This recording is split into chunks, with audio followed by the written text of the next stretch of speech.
నమస్కారం ఘంటారావానికి స్వాగతం. ముందుగా ప్రధాన అంశాలు. అధికారంలోకి రాగానే రాష్ట్రంలో కులగణన చేపడతాం. 10 ఏళ్ల పాలనలో కేసీఆర్ ప్రజలకు దూరమయ్యారని రాహుల్ వ్యాఖ్య.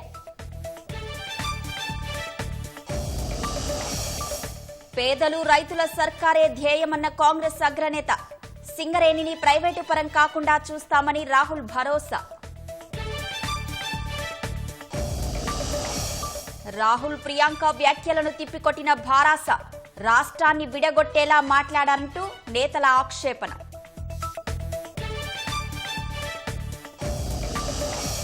కాంగ్రెస్ భారాస మజ్లిస్ డిఎన్ఏ ఒక్కటేనన్న కిషన్ రెడ్డి. ఎవరు ఎవరికి బి టీం అనే అంశంపై చర్చకు సవాల్.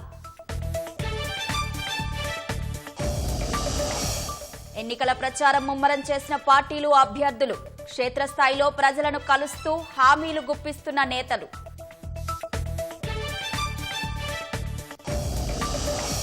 ఏపీ ప్రభుత్వంపై కృష్ణా బోర్డుకు తెలంగాణ ఫిర్యాదు. వెలిగొండపై ఎత్తిపోతలు, కాంపోనెంట్ పనులపై అభ్యంతరం.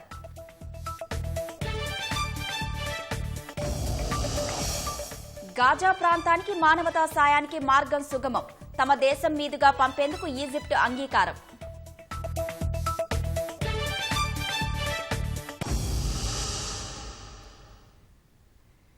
కరీంనగర్ హౌసింగ్ బోర్డు కాలనీ నుంచి రాజీవ్ చౌక్ వరకు కాంగ్రెస్ అగ్రనేత రాహుల్ గాంధీ పాదయాత్ర చేపట్టారు. ఆ కార్యక్రమాన్ని ప్రత్యక్ష ప్రసారం ద్వారా చూద్దాం.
రాష్ట్రంలో కాంగ్రెస్ అధికారంలోకి వచ్చిన వెంటనే కులగణన చేపడుతుందని ఆ పార్టీ అగ్రనేత రాహుల్ గాంధీ స్పష్టం చేశారు.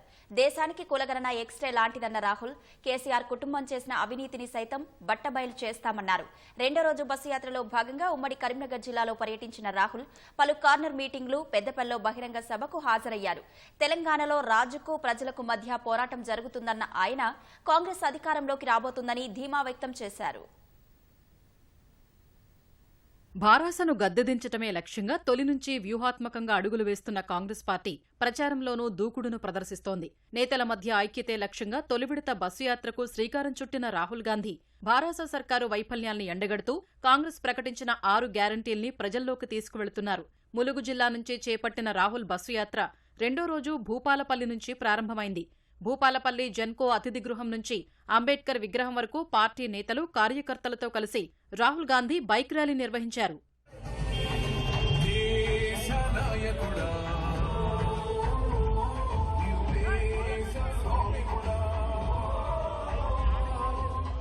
భూపాలపల్లిలో ర్యాలీ అనంతరం కాటారం చేరుకున్న రాహుల్ గాంధీ అక్కడ ఏర్పాటు చేసిన కార్నర్ మీటింగ్లో ప్రజలనుద్దేశించి ప్రసంగించారు. తెలంగాణలో అధికారం ఒక కుటుంబానికే పరిమితమైందన్న ఆయన దేశంలోనే అత్యంత అవినీతి సర్కారుగా భారాస పాలన నిలిచిందన్నారు. రాష్ట్రంలో అధికారంలోకి వచ్చిన వెంటనే కులగణన చేస్తామన్న రాహుల్ తెలంగాణలో కేసీఆర్ కుటుంబం చేసిన దోపిడీని వెలికితీస్తామన్నారు. दोराला तेलंगाना और प्रजाला तेलंगाना के बीच में लड़ाई है और पता लगा 10 साल हो गए आपके चीफ मिनिस्टर आपसे दूर दूर होते गए। देश में सबसे ज्यादा भ्रष्टाचार तेलंगाना में, तेलंगाना का मॉडल दूसरे स्टेटों में जाता है। बीआरएस, बीजेपी और एमआईएम को देखिए, ये तीनों के तीनों कांग्रेस पार्टी पर आक्रमण करते हैं। देश में सबसे बड़ा मुद्दा कास्ट सेंसस का मुद्दा है। कास्ट सेंसस एक्सरे जैसा है। छत्तीसगढ़ में, राजस्थान में, कर्नाटक में हमने कास्ट सेंसस का ऑर्डर दे दिया है। तेलंगाना में हमारी सरकार आएगी तो पहला काम हम तेलंगाना का एक्सरे करवाएंगे। एक भाई और बहनों, एक्सरे से ये भी पता लग जाएगा कि चीफ मिनिस्टर के परिवार ने तेलंगाना का कितना पैसा लूटा है। 2004 में कांग्रेस पार्टी ने आपको वायदा किया था तेलंगाना का, सोनिया गांधी जी ने पूरा किया। तेलंगाना के सपने पूरे करने के लिए तेलंगाना को एक्सरे की जरूरत है। కాటారం నుంచి మంథని మీదుగా రాహుల్ గాంధీ బస్సు యాత్ర కొనసాగింది. ఈ సందర్భంగా మంథనిలో జరిగిన కార్నర్ మీటింగ్లో ప్రసంగించిన రాహుల్ భాజపా భారాసలపై విమర్శలు గుప్పించారు. కేంద్ర ప్రభుత్వాన్ని ప్రశ్నించే విపక్ష నేతల్ని వెంటాడుతున్న దర్యాప్తు సంస్థలు కేసీఆర్ అవినీతి గురించి మాత్రం ఎందుకు పట్టించుకోవటం లేదని అన్నారు. మజ్లిస్తో కలిసి ఈ రెండు పార్టీలు కాంగ్రెస్పై దాడి చేస్తున్నాయని విమర్శించారు. తెలంగాణలో కాంగ్రెస్ పవనాలు వీస్తున్నాయన్న రాహుల్ ప్రజా ప్రభుత్వాన్ని ఏర్పాటు చేస్తామని తెలిపారు. विपक्ष के सब लोगों के पीछे CBI, ED, income tax department, मगर आपके चीफ मिनिस्टर के खिलाफ कोई केस नहीं, ना ईडी, ना सीबीआई, ना इनकम टैक्स। आपके चीफ मिनिस्टर हाथ जोड़ के नरेंद्र मोदी जी के सामने खड़े हो जाते हैं। और मैं आपको बताता हूं, आप देख लेना, तेलंगाना में लहर आ रही है, कांग्रेस पार्टी की लहर है। आप याद रखना मैंने यहाँ क्या बोला। और जैसे ही हमारी सरकार आएगी, आप देखना, आप पूछना अपने आप से, जो राहुल गांधी ने कहा था क्या सच कहा था या झूठ बोला। और गरीब लोगों को तेलंगाना में भागीदारी मिलेगी, और जो आपने सपना देखा था वो सपना पूरा होना शुरू हो जाएगा। అనంతరం పెద్దపల్లిలో సింగరేణి కార్మికులతో సమావేశమైన రాహుల్ గాంధీ వారి సమస్యలను అడిగి తెలుసుకున్నారు. సింగరేణిలో రాజకీయ ప్రమేయం పెరిగిందని రాహుల్కు కార్మికులు వివరించారు. సింగరేణి అభివృద్ధి జరగలేదని, దోపిడీ పెరిగిందని రాహుల్ వద్ద వారు ఆవేదన వ్యక్తం చేశారు. అక్కడి నుంచి పెద్దపల్లిలో జరిగిన బహిరంగ సభకు హాజరైన రాహుల్ గాంధీ భాజపా బారాసా ప్రభుత్వాలపై విమర్శల దాడి చేశారు. धरनी पोर्टल से यहाँ किसी को फायदा हुआ? धरनी पोर्टल बनाया और आपकी जमीन आपसे छीन ली। कंप्यूटराइजेशन का बहाना था, लक्ष्य आपकी जमीन छीनने का था। रिकॉर्ड्स को टैंपर करके बदल के तेलंगाना के गरीब लोगों से जमीन छीनी। 2 BHK का स्कीम था। मैं आपसे पूछना चाहता हूं, कितने लोगों को घर मिले? किसानों से कर्जा माफी की बात की थी, 1 लाख करोड़ रुपए आपको देने की बात की थी, कितना कर्जा माफ? सिर्फ बड़े बड़े लैंडलॉर्ड्स को रायता बंधु का फायदा मिला। आज मैं यहां सिंगरेनी माइंस के वर्कर्स से बात किया हूं। मैं आपको साफ बताना चाहता हूं, यहां की जो सिंगरेनी के माइंस हैं उनको हम प्राइवेटाइज नहीं होने देंगे। पहले भी अदानी जी को बेचने की कोशिश हुई थी, हमने रुकवाया, हम खड़े हो गए। यहाँ के जो वर्कर्स हैं उनकी रक्षा कांग्रेस पार्टी करेगी। मगर ये मामला सिर्फ तेलंगाना का नहीं है, पूरे देश में अदानी जी की मदद की जा रही है। सरकारी कोल कंपनीज और प्राइवेट कोल कंपनीज को अलग अलग दाम में कोयला बेचने का मौका मिलता है। जहां भी देखो प्राइवेटाइजेशन करा जाता है, हम इसके खिलाफ हैं। जो हमारे वर्कर्स हैं, जो हमारे किसान हैं, उनकी रक्षा होनी चाहिए, उनका प्रोटेक्शन होना चाहिए। మూడో రోజు బస్సు యాత్ర కరీంనగర్ నుంచి ప్రారంభం కానుంది. బస చేసిన హోటల్ నుంచి ఉదయం 8:30కు బయలుదేరనున్న రాహుల్ 9 గంటలకు చొప్పదండి నియోజకవర్గంలోని గంగాధర వద్ద జరిగే సమావేశానికి హాజరవుతారు. 9:30కు కొండగట్టు ఆంజనేయ స్వామికి ప్రత్యేక పూజలు నిర్వహించనున్నారు. అక్కడి నుంచి 11 గంటలకు జగిత్యాలలో జరిగే కార్నర్ మీటింగ్లో రాహుల్ ప్రసంగిస్తారు. మధ్యాహ్నం 12 గంటలకు వేములవాడ నియోజకవర్గ పరిధిలోని మేడిపల్లిలో, 1 గంటకు కోరుట్లలో జరిగే సమావేశాలకు హాజరవుతారు. భోజన విరామం అనంతరం 2:30కు ఆర్మూర్లో జరిగే సభకు హాజరవుతారు. అక్కడి నుంచి నిజామాబాద్లో తొలి విడత బస్సు యాత్ర ముగించాల్సి ఉండగా షెడ్యూల్లో జరిగిన మార్పులతో నిజామాబాద్కు వెళ్లకుండానే ఆర్మూర్లోనే 3 రోజుల యాత్రను ముగించనున్నారు. రాష్ట్రంలో బస్సు యాత్ర చేస్తున్న రాహుల్ గాంధీపై భారాసా నేతలు విమర్శనాస్త్రాలు ఎక్కుపెట్టారు. ములుగు బహిరంగ సభలో భారాసా ప్రభుత్వంపై చేసిన ఆరోపణలను తిప్పికొట్టారు. ఇన్నేళ్లు దేశాన్ని పాలించి ఏం చెయ్యలేకపోయారని, ఇప్పుడు కొత్తగా రాష్ట్రానికి ఏదో చేస్తామంటే ప్రజలు నమ్మే పరిస్థితిలో లేరన్నారు. 600 వచ్చే ఎన్నికల్లో గెలిచేది భారాసానే అని ధీమా వ్యక్తం చేశారు. కాంగ్రెస్ హయాంలో అన్ని వర్గాల ప్రజలు ఎన్నో ఇబ్బందులు ఎదుర్కొన్నారని మంత్రి కేటీఆర్ ఆరోపించారు. ఎన్నికలు వస్తేనే హస్తం పార్టీకి తెలంగాణ ప్రజలు గుర్తుకొస్తారని విమర్శించారు. హైదరాబాద్లోని తెలంగాణ భవన్లో ఏర్పాటు చేసిన దివ్యాంగుల కృతజ్ఞతా సభకు మంత్రి హాజరయ్యారు. 9.5 దివ్యాంగుల కోసం 10,300 కోట్లు ఖర్చు చేసిన రాష్ట్రం తెలంగాణేనని తెలిపారు. రాహుల్ గాంధీ ఎవరు ఏం రాసిస్తే అది చదువుతున్నారని విమర్శించారు. ఏమంటాడు రాహుల్ గాంధీ వచ్చి, కేసీఆర్ది కుటుంబ పాలన. రాహుల్ గాంధీ ఎవడు అసలు? జవహర్లాల్ నెహ్రూ బిడ్డ ఇందిరాగాంధీ కొడుకు రాజీవ్ గాంధీ భార్య సోనియా గాంధీ కొడుకు ఇక్కడికి వచ్చి మన గొంగళ్ళ కూర్చొని ఎంటికలు ఏరుకున్నట్టు కుటుంబ పాలన కేసీఆర్ది. ఆయన ఆమె చెల్లె ఇద్దరు వస్తారు.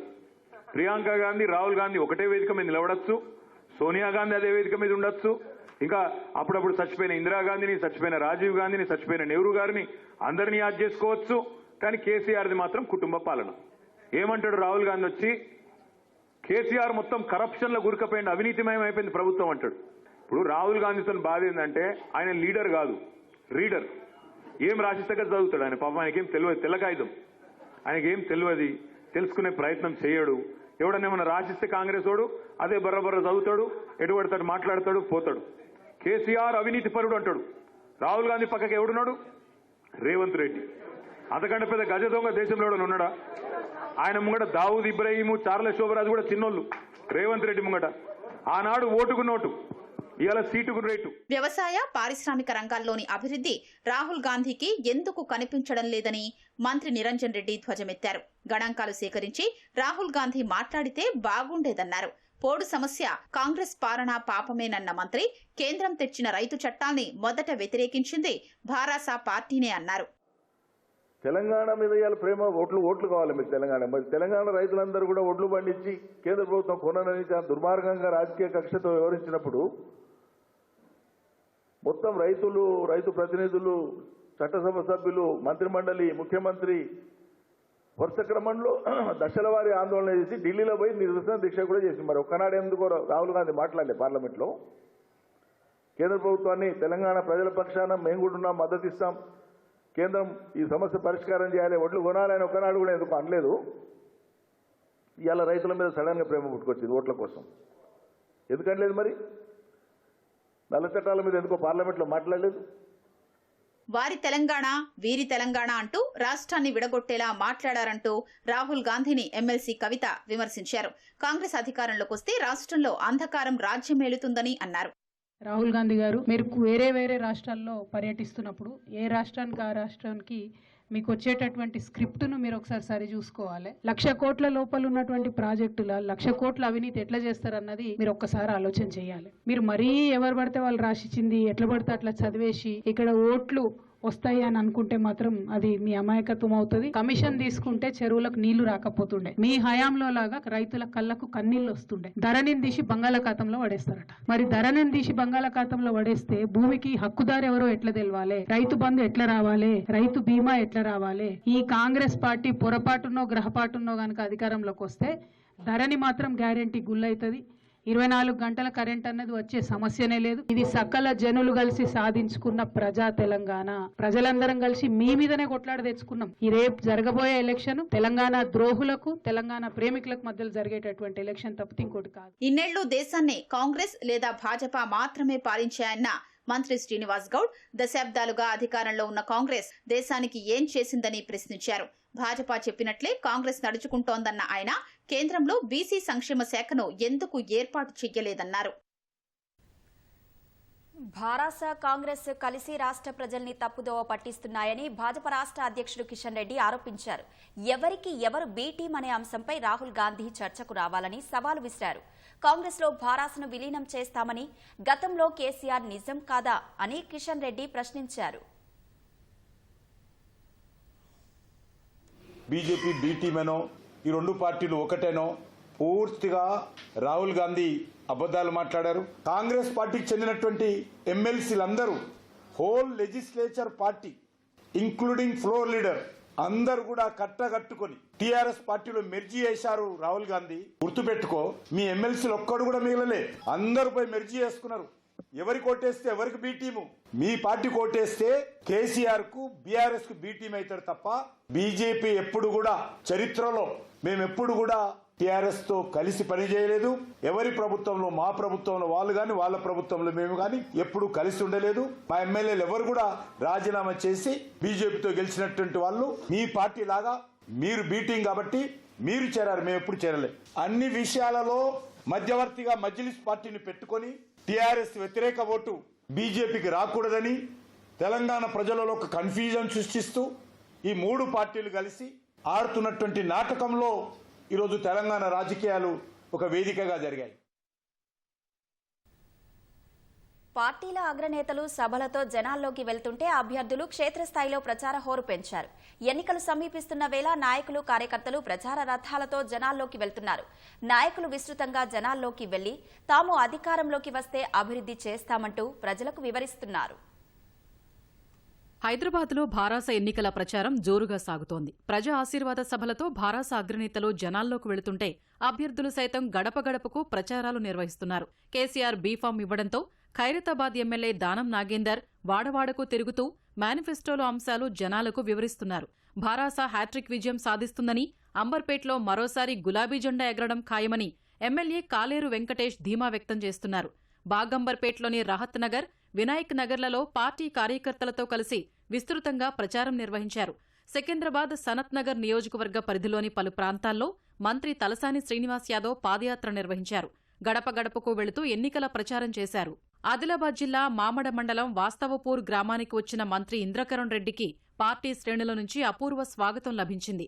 గుస్సాడి నృత్యంతో, మంగళ హారతులతో, బతుకమ్మ ఆటపాటలతో మహిళలు స్వాగతం పలికారు. సిద్దిపేట జిల్లా అక్కన్నపేట మండలం మంచినీళ్ల బండలో ప్రచారం నిర్వహిస్తున్న భారాస పార్టీ హుస్నాబాద్ అభ్యర్థి ఎమ్మెల్యే సతీష్ కుమార్ కు చేదు అనుభవం ఎదురైంది. ఇచ్చిన హామీల్ని ఎందుకు నెరవేర్చలేదని గ్రామస్తులు నిలదీశారు. గ్రామస్తులకు నచ్చజెప్పి ఎన్నికల ప్రచారం కొనసాగించారు. జనగామ నియోజకవర్గం తరిగొప్పుల మండలంలోని పలు గ్రామాల్లో ఎమ్మెల్యే అభ్యర్థి పల్లా రాజేశ్వరరెడ్డి ఎన్నికల ప్రచారం నిర్వహించారు. పల్లా సమక్షంలో ఇతర పార్టీలకు చెందిన పలువురు కార్యకర్తలు భారాసలో చేరారు. ఇంతకుముందు ఓటు ఎట్లా వండేది, ఎట్లా వండుతుంది. 24 లక్షల మెట్రిక్ టన్నులు వండే 2014లో. ఇవాళ ఈ సంవత్సరం 3 కోట్ల మెట్రిక్ టన్నులు. దేశం మొత్తం మీద ఎక్కువ విస్తీర్ణం ఉన్న ఉత్తరప్రదేశ్ లో వండేది, పంజాబ్ లో వండేది, ఛత్తీస్గఢ్ లో వండేది. మన స్థానం 15వ స్థానం ఉండేది. ఇవాళ విస్తీర్ణంలో నెంబర్ 1 వచ్చినాం. ఇవాళ పంట ఉత్పత్తిలో నెంబర్ 1 వచ్చినాం. దేశంలోనే నెంబర్ 1 వడ్లు పండిస్తా ఉన్నాం. విత్తనాలు, ఎరువులు టైం సరఫరా చేసింది కేసీఆర్. ఇవాళ మీరు పండించిన పంటను మొత్తం కూడా ఒక గింజ లేకుండా 7,000 కేంద్రాలు వారం రోజుల్లో 10 రోజుల్లో మీకు అకౌంట్ లో డబ్బులు ఇస్తుంది కేసీఆర్.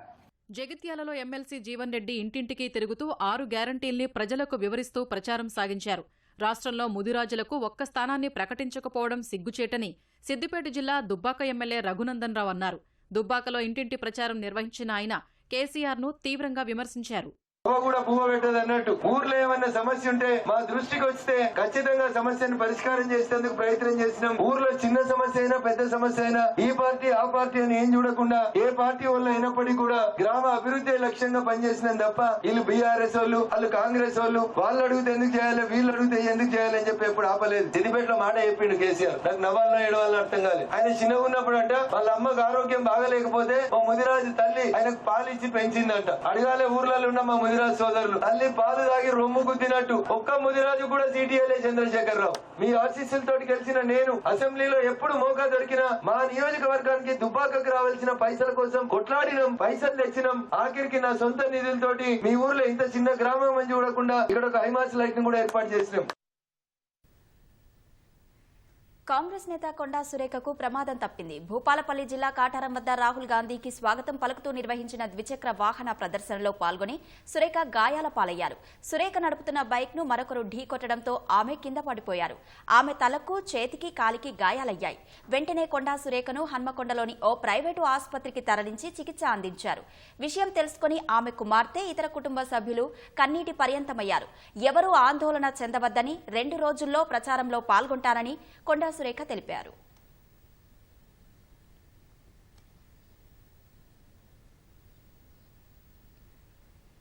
ఈసీ ఆదేశాలతో పోలీసులు వాహన తనిఖీలను ముమ్మరం చేశారు. మెదక్ జిల్లా నర్సాపూర్ చెక్పోస్టు వద్ద సోదాలో 74 లక్షలు పట్టుబడ్డాయి. ఏటీఎంలలో డబ్బులు నింపడానికి తీసుకెళ్తుండగా పట్టుకున్నారు. సరైన ధ్రువపత్రాలు చూపకపోవడం వల్ల స్వాధీనం చేసుకున్నామని పోలీసులు తెలిపారు. నర్సాపూర్ ఎన్నికల అధికారికి సదరు సొమ్ము అప్పజెప్పామని వివరించారు. సంగారెడ్డి జిల్లా జహీరాబాద్ లో వ్యాన్లో తరలిస్తున్న 27 లక్షల నగదును స్వాధీనం చేసుకున్నారు. సరైన పత్రాలు లేనందునే సీజ్ చేశామని పోలీసులు వెల్లడించారు. దుకాణాల్లో సరుకు వేసి బీడీ కంపెనీలకు చెందిన సొమ్ము తీసుకొస్తుండగా పట్టుకున్నట్లు బాధితులు వాపోయారు. వెలిగొండ ప్రాజెక్టుపై ఎలాంటి అనుమతులు లేకుండా ఎత్తిపోతలు ఇతర కాంపోనెంట్ పనులు చేపట్టకుండా ఆంధ్రప్రదేశ్ ప్రభుత్వాన్ని నిలువరించాలని కృష్ణా నది యాజమాన్య బోర్డును తెలంగాణ ప్రభుత్వం కోరింది. అపెక్స్ కౌన్సిల్ బోర్డు అనుమతులు లేకుండా ఏపీ ప్రభుత్వం కొత్త పనులకు అనుమతులు ఇచ్చిందని కృష్ణా బోర్డుకు తెలంగాణ ఫిర్యాదు చేసింది. ఈ మేరకు తెలంగాణ నీటిపారుదల శాఖ ఈఎన్సీ మురళీధర్ కేఆర్ఎంబీ చైర్మన్ కు లేఖ రాశారు. అనుమతులు లేకుండా బేసిన్ వెలుపలకు కృష్ణా జలాలను తరలించడం తగదన్న ఈఎన్సీ కేంద్ర జలశక్తి శాఖ ఆదేశాలను పట్టించుకోకుండా ఏపీ ప్రభుత్వం పనులు చేపడుతుందని ఆక్షేపించారు. వెలిగొండ లాంటి ప్రాజెక్టుల పనులతో తెలంగాణ ప్రాజెక్టులకు తీవ్ర అన్యాయం జరుగుతుందని, ఫ్లోరైడ్ ప్రభావిత నల్గొండ, కరువు పీడిత ప్రాంతమైన పాలమూరుకు అన్యాయం జరుగుతుందని లేఖలో పేర్కొన్నారు. అనుమతి లేని వెలిగొండ ప్రాజెక్టు కొత్త కాంపోనెంట్ పనులను ఏపీ చేపట్టకుండా నిలువరించాలని కృష్ణా బోర్డును కోరారు. హైదరాబాద్ సరూర్ నగర్లో లంచం తీసుకుంటూ ఇద్దరు జీహెచ్ఎంసీ ఉద్యోగులు అనిశాకు చిక్కారు. సుధాకర్ రెడ్డి అనే వ్యక్తి ఇల్లు నిర్మాణం కోసం Hayathnagar circle town planning supervisor ఉమను కలిశారు. అనుమతి కోసం ₹1,50,000 లంచంగా ఇవ్వాలని ఉమా డిమాండ్ చేశారు. లంచం ఇవ్వడానికి ఇష్టపడని బాధితుడు అనిశా అధికారులను ఆశ్రయించాడు. డబ్బులు తీసుకుంటుండగా ఉమా, లక్ష్మణ్ను రెడ్ హ్యాండెడ్ గా పట్టుకున్నట్లు అనిశా డీఎస్పీ మాజిద్ అలీ తెలిపారు. భూపాలపల్లి ప్రగతి భవన్లో లంచం తీసుకుంటూ జిల్లా పరిశ్రమల అధికారి శ్రీనివాస్ ఏసీబీకి చిక్కారు. ములుగుకు చెందిన గుగులోతు లచ్చిరాంకు పరిశ్రమ శాఖ నుంచి ₹53 లక్షల లారీని సబ్సిడీపై కొనుగోలు చేశారు. 23 లక్షల సబ్సిడీని రిలీజ్ చేసేందుకు శ్రీనివాస్ ₹1,10,000 డిమాండ్ చేశారు. గతంలోనే లచ్చిరాం ₹50,000 చెల్లించారు. మిగతా డబ్బులు చెల్లించడం ఇబ్బందిగా మారి ఏసీబీ అధికారులను ఆశ్రయించగా ₹15,000 ఇస్తుండగా పట్టుకున్నట్లు ఏసీబీ డీఎస్పీ సాంబయ్య తెలిపారు. ఇజ్రాయెల్, హమాస్ మిలిటెంట్ల మధ్య 12 రోజులుగా జరుగుతున్న భీకర పోరుతో అతలాకుతలమైన గాజా ప్రాంతానికి మానవతా సాయం అందనుంది. ఆహారం, నీరు, ఇంధనం, ఔషధాల కొరతతో ఇబ్బంది పడుతున్న గాజా పౌరులకు తమ దేశం మీదుగా సహాయ సామాగ్రి పంపేందుకు ఈజిప్టు అంగీకరించింది. ఇందుకు ఇజ్రాయెల్ కూడా సూత్రప్రాయంగా ఒప్పుకుంది. ఐక్యరాజ్య సమితి పర్యవేక్షణలో ఈ మానవతా సాయం గాజాకు చేరనుంది. గాజా పట్టీలో దాదాపు 23 లక్షల మంది ప్రజలు ఆహారం, నీరు, ఇంధనం, ఔషధాల కొరతతో తీవ్ర ఇబ్బందులు ఎదుర్కొంటున్నారు. వారికి ఈజిప్టు మీదుగా సాయం అందనుంది. గాజాతో సరిహద్దు ప్రాంతమైన రఫా క్రాసింగ్ ను ఈజిప్టు తెరవనుంది. అక్కడ వందలాది ట్రక్కుల్లో సహాయ సామాగ్రి గాజాలోకి ప్రవేశించేందుకు వేచి చూస్తోంది. తొలుత 20 ట్రక్కుల్లో సహాయక సామాగ్రి గాజాలోకి వెళ్లే అవకాశం ఉంది. ఈజిప్టు నుంచి రోజుకు 100 ట్రక్కుల్లో సహాయక సామాగ్రి గాజాలోకి చేరాలని ఐక్యరాజ్య సమితి కోరుతోంది. యుద్ధం ఆరంభానికి ముందు ఈ స్థాయిలోనే సహాయక సామాగ్రి గాజా చేరేది. గాజాకు మానవతా సాయం అందేందుకు సూత్రప్రాయంగా తాము అంగీకరించిన హమాస్ మిలిటెంట్లు ఆ సాయాన్ని పౌరుల నుంచి దోచుకునేందుకు యత్నిస్తే ఉపేక్షించబోమని ఇజ్రాయెల్ తెలిపింది.